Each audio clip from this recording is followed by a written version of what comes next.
Feliz sábado. Estamos iniciando mais uma semana de oração, né?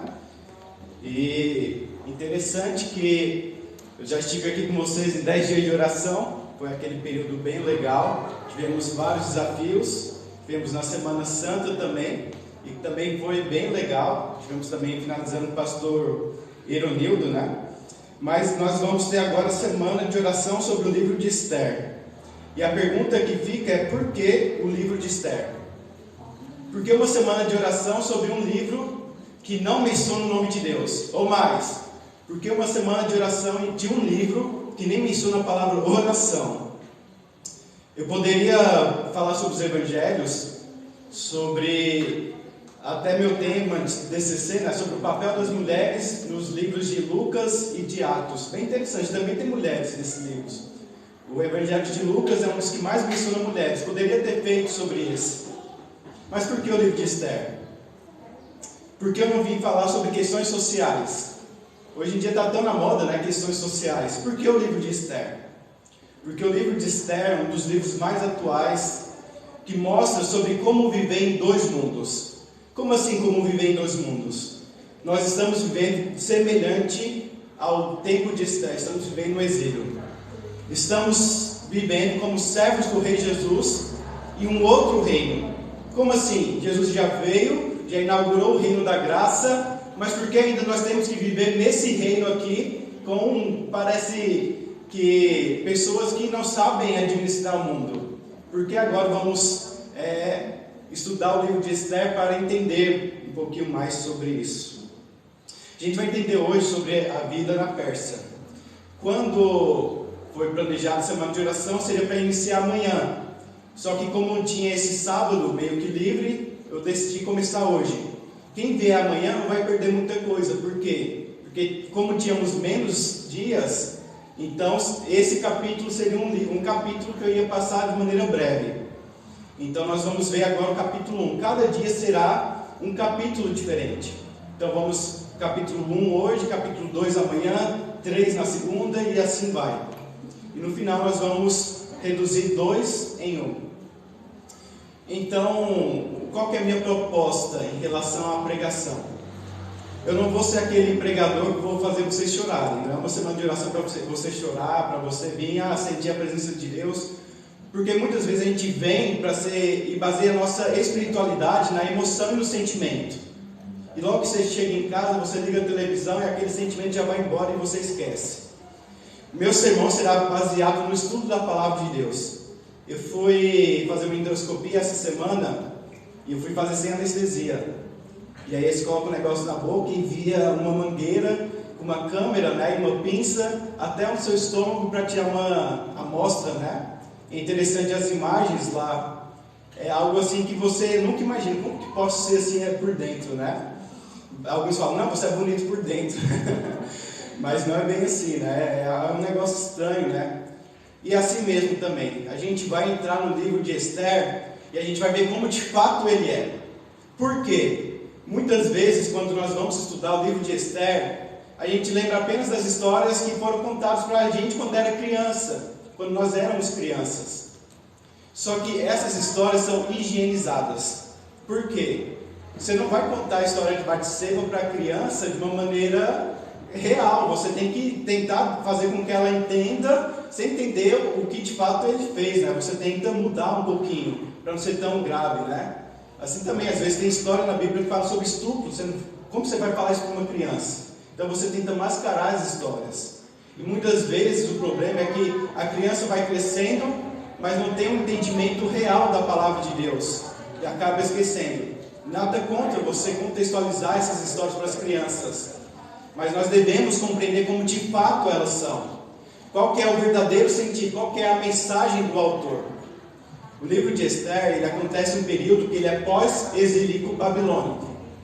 Nós vemos a Babilônia, você conhece a história de Daniel, onde se tinha, e a estratégia da Babilônia era o seguinte: quando chegava em um reino, quando chegava em outra nação para eles atacarem, eles destruíam tudo, saqueavam a cidade e levavam os nobres.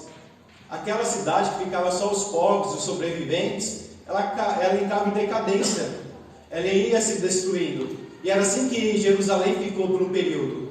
Estava uma cidade que tinha apenas pessoas sem condições, uma cidade onde havia marginalização e entre outras coisas, e a capital da Babilônia ficava poderosa.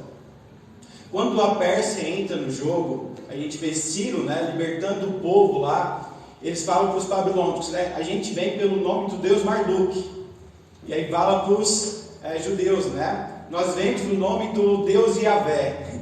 Era uma estratégia deles. Eles usavam o nome dos deuses como se fosse um ungido, como se fosse um Messias, um libertador. Mas interessante que a Bíblia, antes de vir Ciro, já falava que haveria um libertador, um ungido, né? Interessante que essa nomenclatura de Jesus Cristo, mas não quer dizer que ele seria o Messias esperado pelos judeus, mas que ele seria um tipo de libertador, que representaria a libertação que Cristo viria trazer. Então, quando Ciro chega naquela região da Babilônia e liberta o povo, qual que era a estratégia da Pérsia? Eles mantinham as cidades, eles mantinham a estrutura, eles mantinham até mesmo o estilo daquela região. E aí você tem a liberdade religiosa. Então vocês poderiam até adorar seus deuses, vocês podem adorar seus deuses, mas vocês têm que reconhecer que o nosso é o maior. Eles não tinham problema nenhum de você adorar o seu Deus. E era uma estratégia também, eles conquistavam os sacerdotes das religiões daquela época para conseguir o apoio daquelas pessoas. E é por isso que você vê uma liberdade religiosa, e até permite com que os judeus voltassem para suas terras. E aí você vê no ano 538, o primeiro retorno, com Zorobabel, cerca de 50 mil pessoas. Depois você vê Esdras, Neemias, que são livros desse mesmo período. E aí você vê as pessoas retornando. Mas ao mesmo tempo eles tinham uma outra estratégia. Eles tinham as satrapias. O que eram as satrapias? As satrapias é onde ficava o sátrapa. Daniel 6 menciona os sátrapas, né? E então eles viviam como reis. Eles recolhiam os impostos, e os impostos iam para a Pérsia. Eu não sei se vocês já ouviram a história de Alibaba e seus 40 ladrões, que eles tinham uma caverna cheia de tesouro. E a Pérsia era mais ou menos assim, eles acumulavam os tesouros. Tanto é que quando Alexandre o Grande tomou a cidade, né, destruiu o Medo-Persa, aquele império, eles pegaram todo esse ouro que eles tinham acumulado, como se fosse feito uma exposição, e transformou em moedas, né? Então o reino dele cresceu bastante. Então eles tinham uma estratégia que era a seguinte: olha, vocês podem funcionar normalmente, a gente só vai recolher os impostos de vocês, mas também tem uma questão. Eles pegavam um grupo de judeus e mandavam lá para os povos de Canaã, aqueles povos cananitas que moravam ao redor, e mandavam os cananitas lá para Jerusalém. Pegavam um outro grupo lá de Pérsia e mandavam para Jerusalém, e outros judeus, eles faziam uma mistura, uma assimilação, para que aqueles povos perdessem a sua influência. E acontecia um processo de aculturação. É por isso que quando Esdras e Neemias retornam para lá, vê muitos judeus casados com pessoas de outras nações. E depois você vê o profeta Malaquias condenando esses casamentos. Vocês lembram que esse Neemias no livro, né, menciona que eles fizeram uma separação em massa, né? Vocês vão voltar para a sua terra. Me manda embora a esposa pagã. Vamos voltar aqui a ser esse povo santo, né? Esse Neemias, ele quer fazer um retorno à Bíblia. E esse período é um período muito legal. Por quê? Porque antes a religiosidade estava baseada no templo. Então, muitas pessoas tinham dificuldade do reino do sul e do norte, né? Mas o reino do norte tem que sair lá da sua terra para ir adorar em Jerusalém. Era longe. Mas agora, sem o templo, o que se tornou a base da religião foi a Santa Escritura de Deus, a Palavra de Deus, especialmente os livros de Moisés. Agora a religião não estava tanto baseada no templo, mas mais na Palavra de Deus. E é por isso que você vê esses Neemias abrindo a palavra, chamando o povo a obedecer, a obediência. E agora a gente vê esse retorno à palavra. Mas eles também guardavam o sábado como esse sinal da presença de Deus. E a circuncisão também era algo típico desse período. Mas quando a gente vai para o livro de Esther, a gente não está vendo judeus em Jerusalém. Só um detalhe: quando eles retornam e reconstroem o templo, aqueles judeus daquela região, eles começam a ter uma facilidade para adorar. Por quê? Porque antes o território era grande, agora está todo mundo, ricos e pobres, todo mundo ao lado do templo, né? Morando próximo, era uma região mais compacta, e agora todos eles poderiam ir lá e adorar.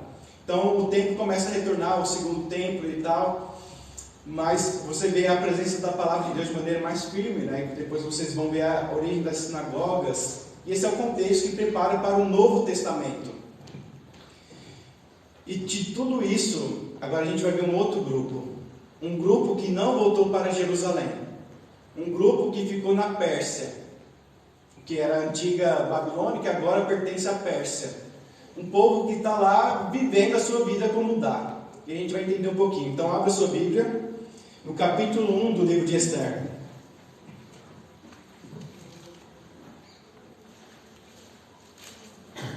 Esther, capítulo 1.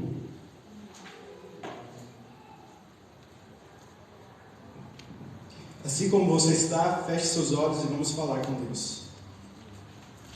Santo Deus e amado Pai, neste momento estamos aqui para estudar a Tua Palavra. Vemos um pouquinho do contexto daquela época, onde as pessoas não tinham templo, e era importante para a adoração deles. Hoje também nós não temos um templo. Nós não temos um lugar que devemos ir todos os anos festejar, mas nós temos a igreja, que é um espaço onde nós podemos nos reunir para estudarmos a Tua Palavra, para ouvirmos a Tua voz. Senhor, nos ajude a entender a Tua mensagem através do livro de Esther. Nos ajude a entender como o Senhor se faz presente, mesmo quando o Seu nome não é mencionado. Esteja conosco, é isso que nós te pedimos. Abençoe a leitura da Tua Palavra nesse momento, em nome de Jesus. Amém. Esther, capítulo 1. E o glorioso livro de Esther começa assim: foi no tempo de Assuero, alguns traz Xerxes, né? Que é uma variante ao nome persa, Assuero é o nome hebreu, que reinou sobre 127 províncias, desde a Índia até a Etiópia. Naquela época, o rei Assuero reinava em seu trono na cidadela de Suzã. E no terceiro ano do seu reinado, deu um banquete a todos os seus nobres e oficiais. Estavam presentes líderes militares da Pérsia e da Média, os príncipes e os nobres da província. Até aí. Então aqui nós vemos o Império Persa.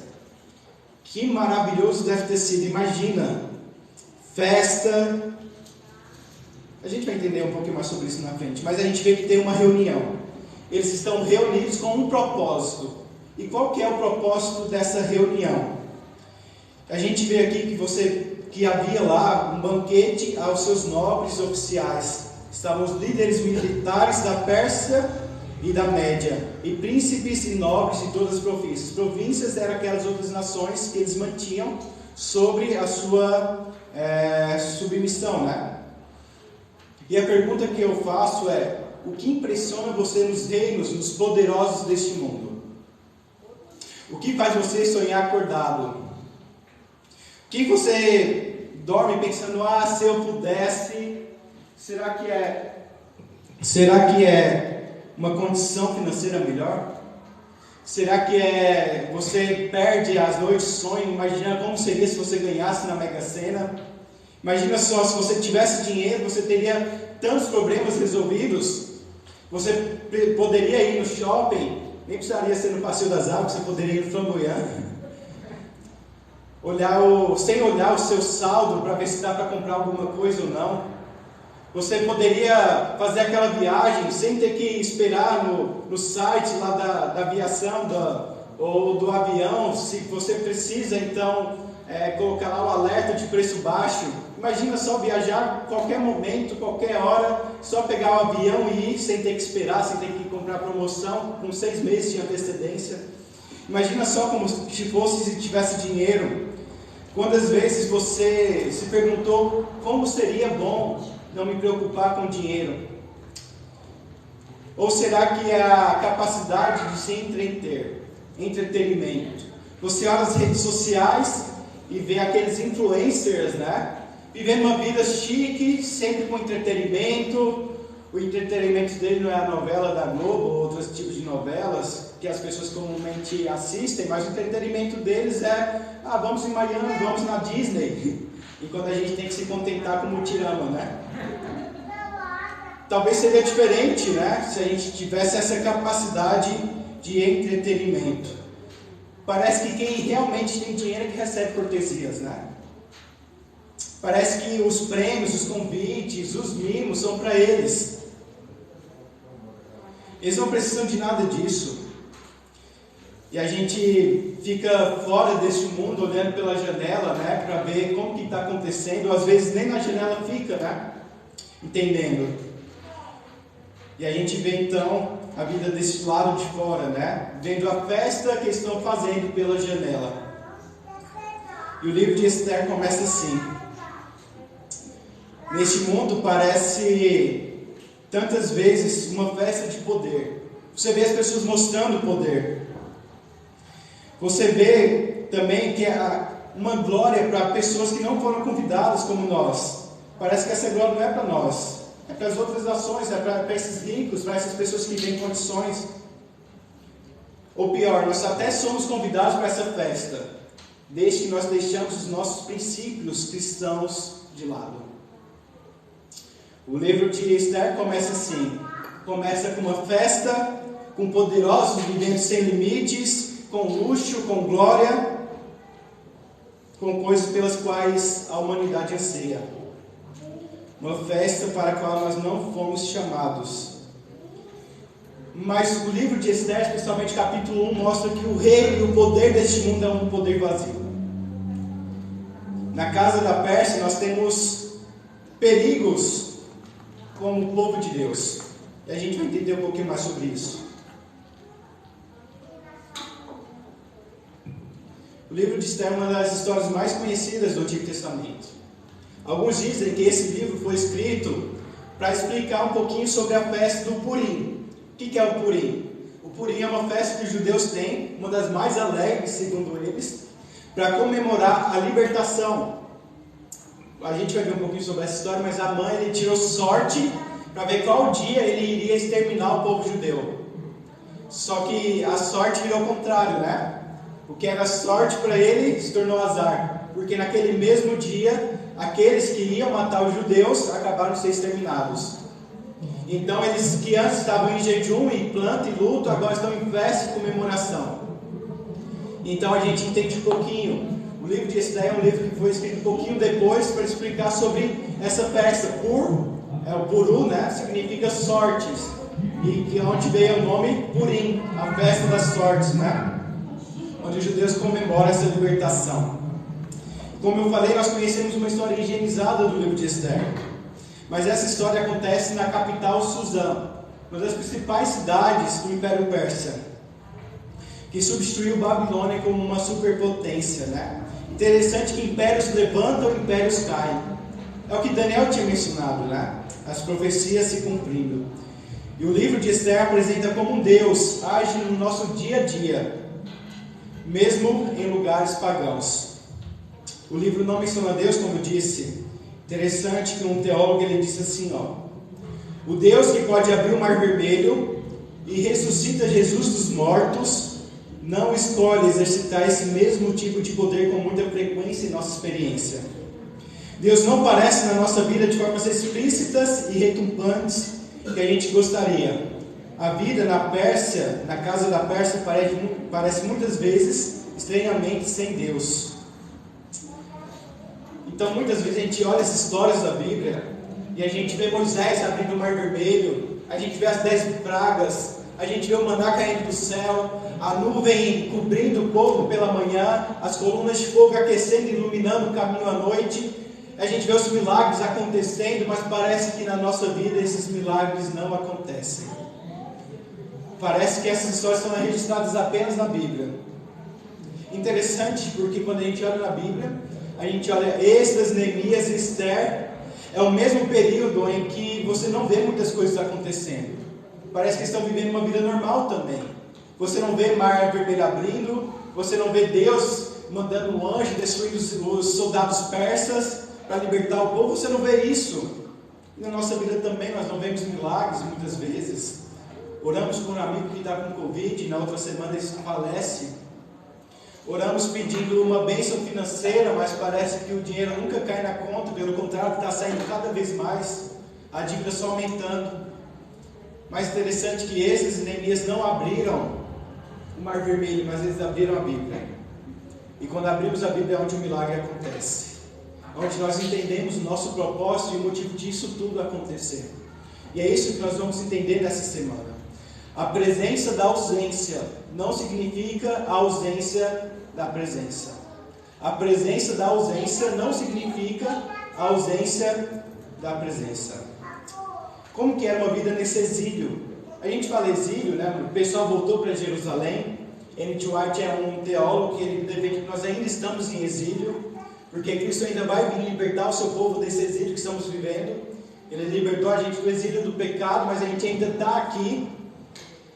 Mas nós vivemos em um contexto diferente do livro de Esther. Como aplicar isso nos nossos dias de hoje? É um contexto diferente, mas existem algumas semelhanças. A Pérsia se assemelha muito com a nossa era secular. Como assim era secular? Nós vemos que, ao contrário do livro de Daniel e seus amigos que viviam no exílio, Esther é assim como nós. Por que é diferente de Daniel? Daniel, ele cresceu dentro do contexto do povo de Deus. Daniel conhecia a palavra de Deus, estudou a palavra de Deus, seus amigos também. Mas Esther, ela já nasce nesse lugar. Ela já nasce sem conhecer o padrão de referência do povo de Deus.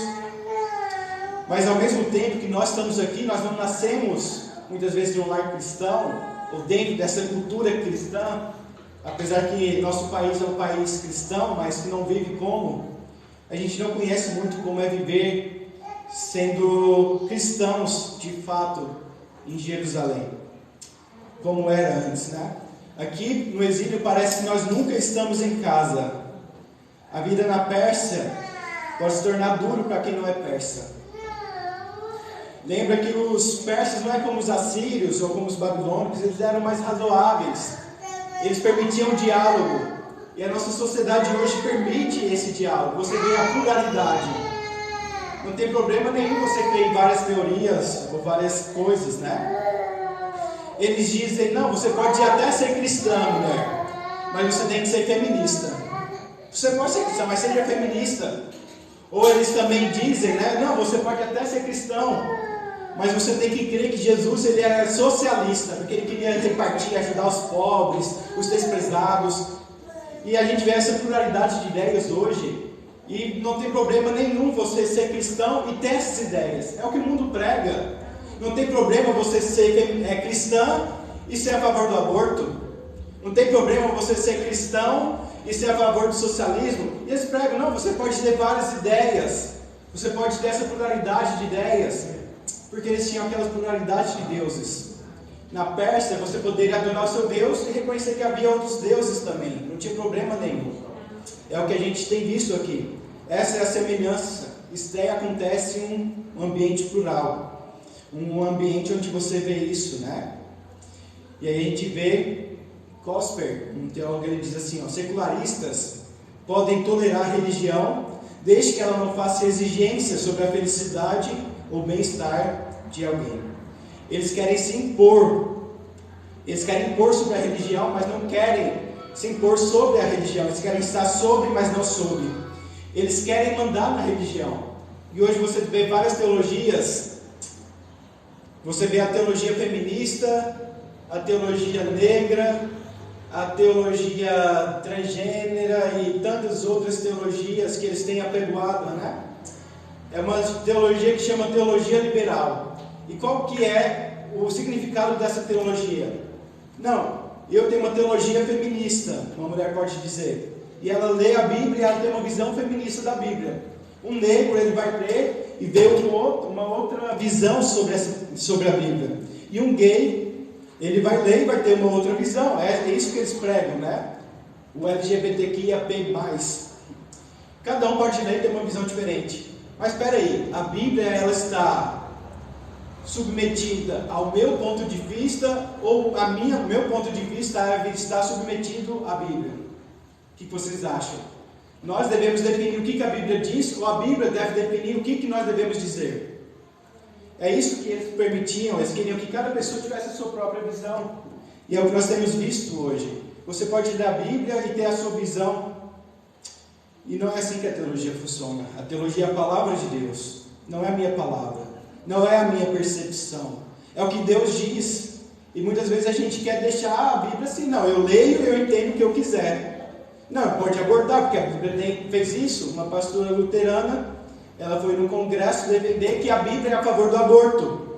Mas quando você olha pelo hebraico, você vê que não era bem aquilo que ela estava pregando. Ou seja, ou a Bíblia diz o que como eu devo fazer, ou nós fazemos o que a Bíblia deve dizer, né? E é assim esse mundo.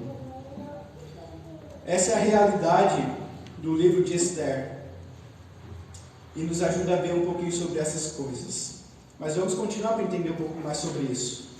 Os poderes deste mundo amam exibir o seu luxo e sua riqueza.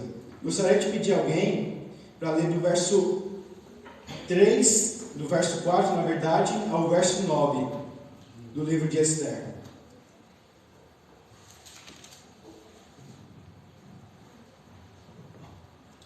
Então mostrou as riquezas da glória do seu reino e esplendor da sua excelente grandeza, por muitos dias, por 180 dias. Passado esses dias, deu o rei um banquete a todo o povo que se achava na cidade de Suzã, tanto para os maiores como para os menores, por 7 dias no pátio do jardim do palácio real.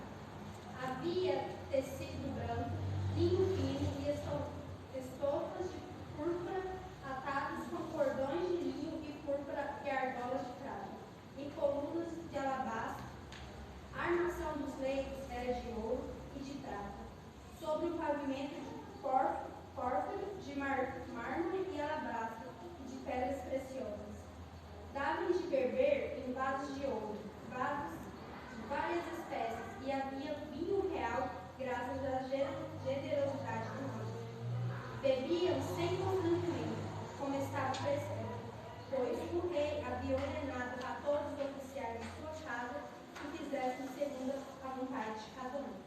Também a rainha Vasti deu um banquete às mulheres na casa do rei Assuero.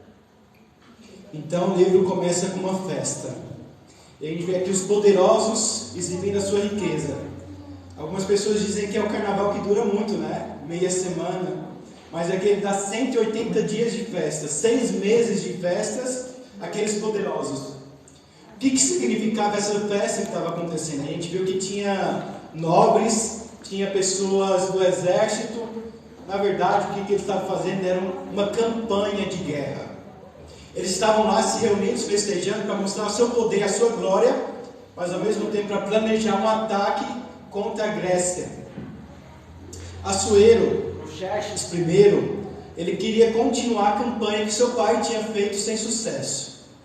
Então ele dá essa festa para reunir, para planejar esse ataque. E aí você tem então aqui a festa acontecendo, 180 dias, 6 meses de festa para os nobres. Mas ele também quer liberar para o povo, né? E durante 7 dias, o povo normal, dos ricos aos pobres, que não tinham sido convidados na primeira festa, eles são convidados a participar durante 7 dias.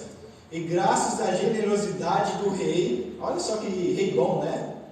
Que rei legal, dá vinho à vontade, mas parece que ele ao mesmo tempo ele é um controlador, porque ele dá uma lei, né? Uma regra. Olha, ninguém pode ser privado de comer ou de beber. Se você quiser comer muito, coma. Mas ninguém também pode ser privado de não comer e não beber. Se você não quiser comer nem beber, não coma.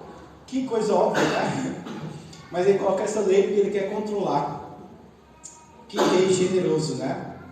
E aqui a gente vê também que eles querem controlar tudo sobre nós. Nosso entretenimento, aquilo que nós vamos comer ou beber, ou as coisas que nós vamos vestir. Interessante, imagina só você morando na Pérsia e ouvindo durante 6 meses música, cantos, as pessoas comendo, as pessoas bebendo. Imagina só, a gente aqui em Goiânia, né, e passa lá pelo Serra Dourada e ouvindo só a festa acontecendo lá, só os nobres do Brasil. Interessante, né? Mas 7 dias é liberado para o povo também. E quando a gente vê essa festa, a gente começa a pensar, será que esse mundo é tão ruim assim? Festa? 6 meses de festa? Imagina só, 7 dias em que talvez a gente poderia participar, ir comer à vontade, beber à vontade. O carnaval é legal, mas você tem que pagar para participar. Ali era de graça, tudo dado pelo governo. Apesar de você ter as festas, né, os trios e tudo mais. Será que o mundo é tão ruim assim? Será que a filosofia deste mundo secular é tão ruim assim? Mas os poderosos deste mundo nem sempre visam o bem de todos. E a gente vai terminar a leitura desse capítulo. Anderson, você que tem uma voz bonita e veluda, você pode ler para a gente do verso 10 ao 22? Aqui é a linguagem de hoje, tá? No 7º dia de banquetes, o rei já havia bebido bastante vinho e estava muito alegre. Aí ele mandou chamar os 7 eunucos que eram seus servidores particulares. Eles se chamavam Meumã, Bizta, Arbona, Bictá, Abagtá, Zetá e Cartas. O rei ordenou que eles fossem buscar a rainha Vasti e que ela viesse com a coroa de rainha na cabeça. Ela era muito bonita e o rei queria que os nobres e os outros convidados admirassem a sua beleza. Mas a rainha não atendeu a ordem do rei e por isso ele ficou furioso. Antes de tomar qualquer decisão, o rei consultava os entendidos em questões de lei e costumes. Portanto, mandou chamar os conselheiros a quem ele tinha mais confiança, isto é, Carcena, Setar, Admata, Tarsis, Meres, Marcemã e Memucã. Estes eram 7 ministros da Pérsia e da Média que ocupavam as mais altas posições do reino e serviam como conselheiros íntimos do rei. Ele perguntou: eu, o rei Xerxes, mandei por meio dos meus servidores uma ordem à rainha, mas ela não obedeceu. De acordo com a lei, o que deve ser feito? Aí Memucã disse ao rei e aos seus ministros: o que a rainha fez é uma ofensa, não somente contra o Senhor e os seus ministros, mas também contra os homens de todas as províncias do reino. Pois quando em todo o reino as mulheres souberem o que fez a rainha, elas irão desprezar os seus maridos e vão dizer: o rei Xerxes mandou buscar a rainha e ela não foi. Hoje mesmo, continuou Memucã, as mulheres das altas autoridades da Pérsia e da Média vão saber o que a rainha Vasti fez e vão contar aos seus maridos. E por toda parte as mulheres não respeitarão os seus maridos e os maridos ficarão zangados com as suas mulheres. Portanto, se for da vontade, ó rei, assine um decreto proibindo a rainha de aparecer na presença do Senhor. E mande escrever isso nos livros das leis da Pérsia e da Média, para que nunca possa ser anulado. Depois, arranje uma mulher que seja melhor do que ela, para ser rainha no lugar dela. Quando a ordem do rei for anunciada por todo este enorme reino, então todas as mulheres tratarão com respeito os seus maridos, sejam ricos ou pobres. O rei e os seus ministros gostaram da ideia, e ele fez o que Memucã tinha sugerido. Ele enviou cartas a todas as províncias do reino, cada carta na língua e na escrita de cada província e de cada povo, mandando que todo marido fosse chefe da sua casa e que tivesse sempre a última palavra. A gente vai entender um pouquinho mais sobre a narrativa bíblica, sobre qual que é a mensagem que a narrativa traz, sobre como a gente entender um pouquinho mais sobre isso na Bíblia. Mas interessante que depois de 180 dias de festa, aí lá nos 7 dias para todo o povo, ele tem uma ideia brilhante. A rainha estava lá dando a festa no palácio dela, e ele fala assim: não, eu vou chamar a rainha para exibir ela. O rei estava exibindo o seu tesouro, estava exibindo a sua riqueza, compartilhando comida e bebida à vontade para o povo. Era um rei poderoso, né? Então ele falou assim: não, vou exibir também a minha rainha, a rainha Vasti, ou Vasti. Só que, gente, a gente está falando da Pérsia. A possibilidade de ter alguma conotação de abuso nessa exibição não é loucura. É possível dentro desse contexto. Ele não queria apenas mostrar a beleza da rainha, mas poderia ter alguma conotação de abuso nesse sentido. E ela se recusa. Olha só que interessante. Amanhã a gente vai ver um contraste entre a rainha Vasti e a Esther, que é do povo de Deus. Uma rainha pagã, que não conhece os princípios de Deus, e a Esther, que conhece, né, os princípios de Deus e como que elas se portam diante dessas situações. A gente vai ver esse contraste amanhã. Mas interessante que ela se recusa, e um teólogo diz assim, a recusa de bastir serve de qualquer forma para revelar fraqueza da lei para comandar o comportamento. Resistência é possível. A assimilação à vontade do império não é inevitável. O que isso quer dizer? É possível resistir às forças deste mundo. É possível resistir à pressão do grupo. É possível resistir o que a sociedade tem pregado e falar que é o correto da gente fazer. Muitas pessoas falam assim, não quero ter filhos porque nesse mundo de hoje, sabe como que é, né? Não tem como educar eles dentro da igreja, dos princípios da igreja. Mas aqui não, que está mostrando que resistir é possível. A gente vê Daniel e seus amigos resistindo, mesmo diante da possibilidade da morte. Resistir é possível. E a gente se sente assim muitas vezes, como se não tivesse possibilidade de resistir, como se fosse inevitável, como se não fosse capaz da gente afastar dessa influência que o mundo nos traz, né? Como se fosse impossível ser incomum. Mas a história mostra que não é só que o rei ele não tem controle. O rei quer mostrar o seu poder, quer mostrar a sua glória, quer controlar as pessoas, mas não consegue controlar o coração da sua esposa. Ele quer conquistar o povo, quer conquistar a Grécia, mas não consegue conquistar a sua esposa. Mas também da maneira que ele queria tratar ela. E ao mesmo tempo, o rei não tem controle sobre a sua esposa, mas ele também nem tem controle sobre si mesmo. E ele fica louco, né? Tem um momento de ira e toma decisões precipitadas. E a gente vê aqui, no livro de Esther, não mencionando o povo de Deus. Cadê o povo de Deus nessa história? Capítulo 1 todo sobre o livro da Bíblia que não menciona o povo de Deus, fala só sobre a Síria, sobre festa. E ali o rei passa por uma vergonha real. O que é essa vergonha? Os seus conselheiros falam assim, olha, se as pessoas ficarem sabendo dessa história, mulher nenhuma mais vai mandar em casa. Homem nenhum vai mandar em casa, a mulher que vai mandar, porque a rainha desobedeceu o rei, então a mulher está liberada para fazer isso. Então eles dão uma ideia, não, vamos escrever um decreto para que o homem mande em casa. Olha só como que eles tentam fazer com o homem mandar em casa, né? Vamos escrever um decreto. Mas o que acontece? Esse meio dele fazer com que o rei não passasse vergonha foi uma maior vergonha ainda, porque imagina 127 províncias sabendo dessa história. Ele passou mico, passou vergonha, ele só compartilhou a sua história, a vergonha que ele passou. Um rei que não tem capacidade de conquistar a sua própria esposa. Esses são os poderosos no final, eles são vazios, eles não têm poder de fato. E nesse contexto a gente vai entender que Deus está operando mesmo na avareza, na ganância, na luxúria e no orgulho de Assuero, para a glória do seu nome, para a salvação do seu povo. A gente ainda tem muita história para frente. Mas o que essa história nos ensina, esse texto foi escrito de uma maneira de sátira. Se um judeu lesse esse texto, ele riria bastante. Por quê? Porque a gente vê que a gente tem que rir dos poderosos dessa terra. Olha só, o que Ian, um outro teólogo, ele diz assim, precisamos ver aqui um pouco de sátira mesmo. Sátira remove o verrão que nos assusta ou impressiona. Eles são poderosos sim, mas não dominam sobre o que é mais importante. São impressionantes, mas vazios. Nós vivemos em um império temporário. Um império que não manda no nosso coração. Elas apontam para coisas que não vão preencher o nosso coração. Festa, sonhar com dinheiro, essa glória falsa desse mundo não vai nos preencher.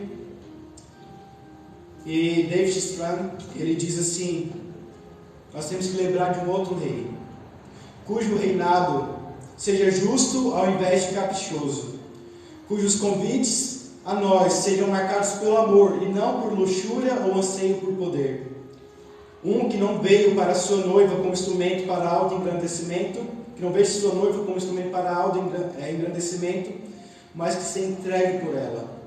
E a pergunta é, você conhece um rei assim?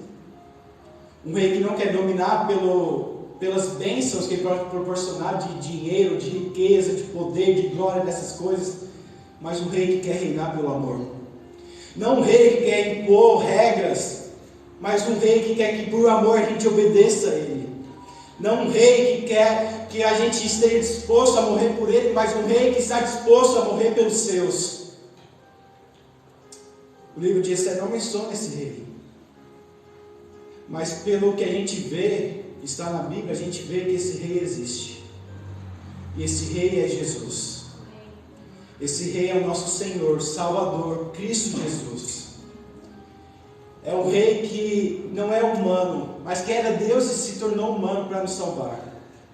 Era um rei, e é um rei que tem todo o poder, que tinha todo o poder, toda a glória dos anjos celestes, dos tesouros infindáveis que a gente nunca viu, nunca sonhou. Ele tinha todo esse poder, toda essa riqueza, mas ele abriu a mão de tudo para nascer como um homem, para viver como um ser humano, assim como nós passamos pelas mesmas tentações de aceitarmos essas teorias do mundo. Imagina só Jesus, todo mundo queria ser Jesus no seu time, todas as ideologias, todas as religiões, ou aquelas ramificações do judaísmo, e entre outros governos também, todo mundo queria. Imagina só Herodes sabendo desse homem, mas ele não aceitou os princípios deste mundo, porque os princípios deste mundo são vazios. Ele veio inaugurar um reino que não é vazio, um reino que pode satisfazer. E assim como estamos estudando sobre a escola sabatina, um reino que pode nos prover descanso, o verdadeiro descanso, a verdadeira paz que só encontramos nele. Um reino onde não há luto, não há dor, não há tristeza, não há mais morte, não há mais saudade, não há mais desigualdade, não há mais pobreza, não há nada. Um reino onde preto e branco, amarelo, vermelho, o reino onde o rico e o pobre, o reino onde o judeu, o brasileiro, o estadunidense, todos podemos estar juntos. Já parou para pensar como que é bonito a igreja? A igreja é isso. São pessoas se reunindo com o mesmo propósito de viver por um reino maior do que o reino deste mundo. As pessoas lá fora estão brigando, as pessoas lá fora estão discutindo. Não, é porque a mulher tem o direito, não, o homem tem o direito, o homem que manda, a mulher que manda. E aqui você vê essa união compartilhada, onde todos trabalham pela causa de Deus.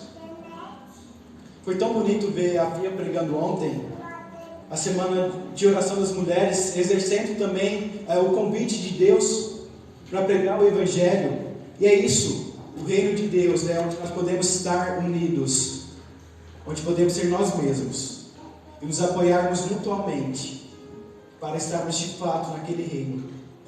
Existem dois reinos. Cristo, quando Ele veio, Ele inaugurou o reino da graça, mas quando Ele vier pela segunda vez, Ele inaugurará o reino da glória. Nós podemos viver no reino de Deus, mas ainda não estamos vivendo no reino de Deus. É um paradoxo, né? É o já e o ainda não.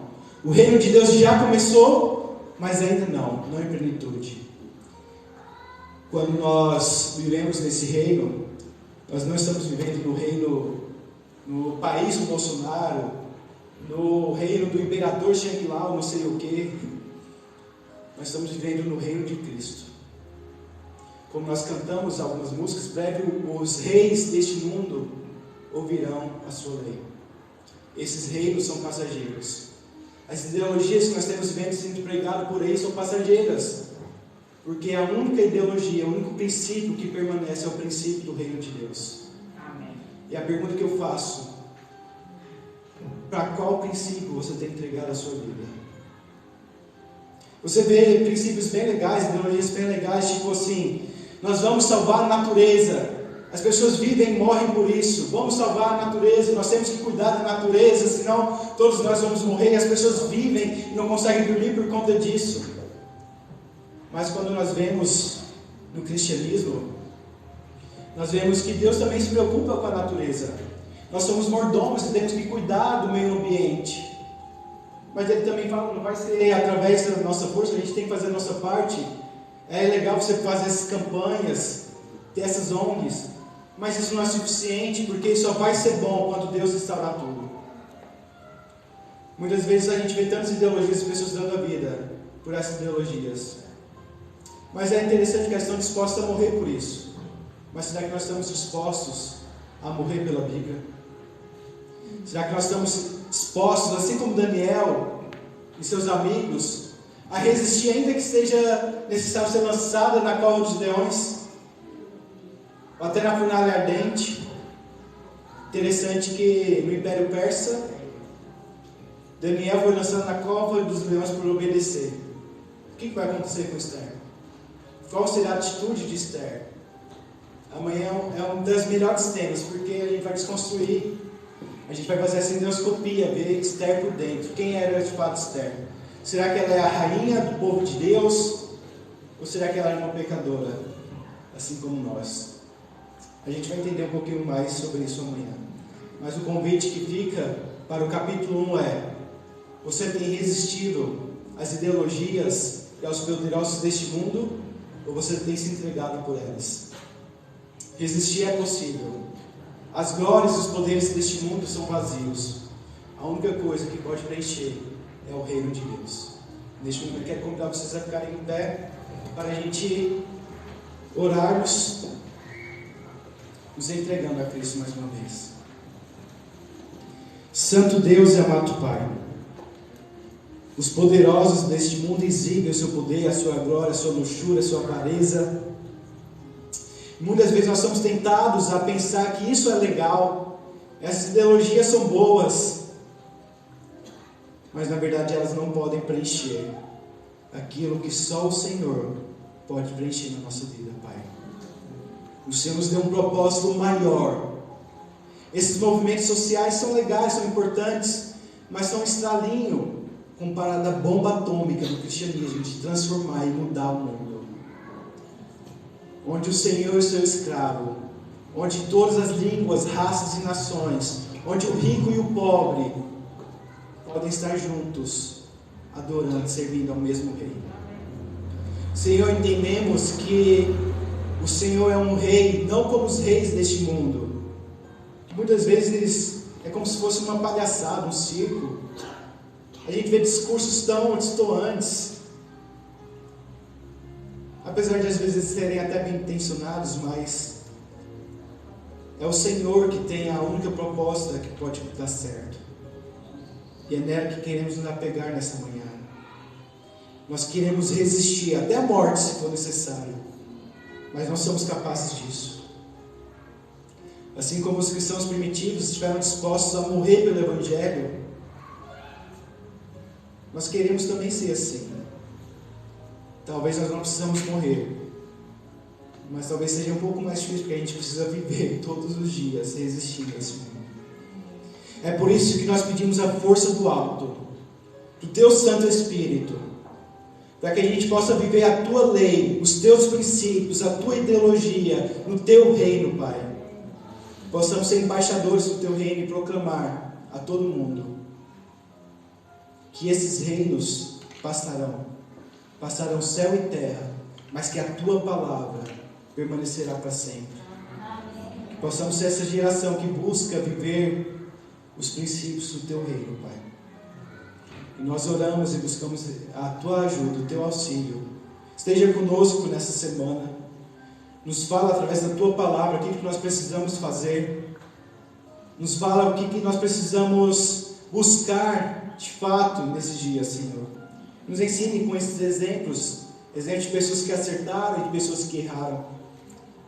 Esteja com os nossos familiares, com os nossos amigos, com os nossos colegas, que eles também possam ser abençoados. É o que nós pedimos, em nome de Jesus amado. Amém. Amém.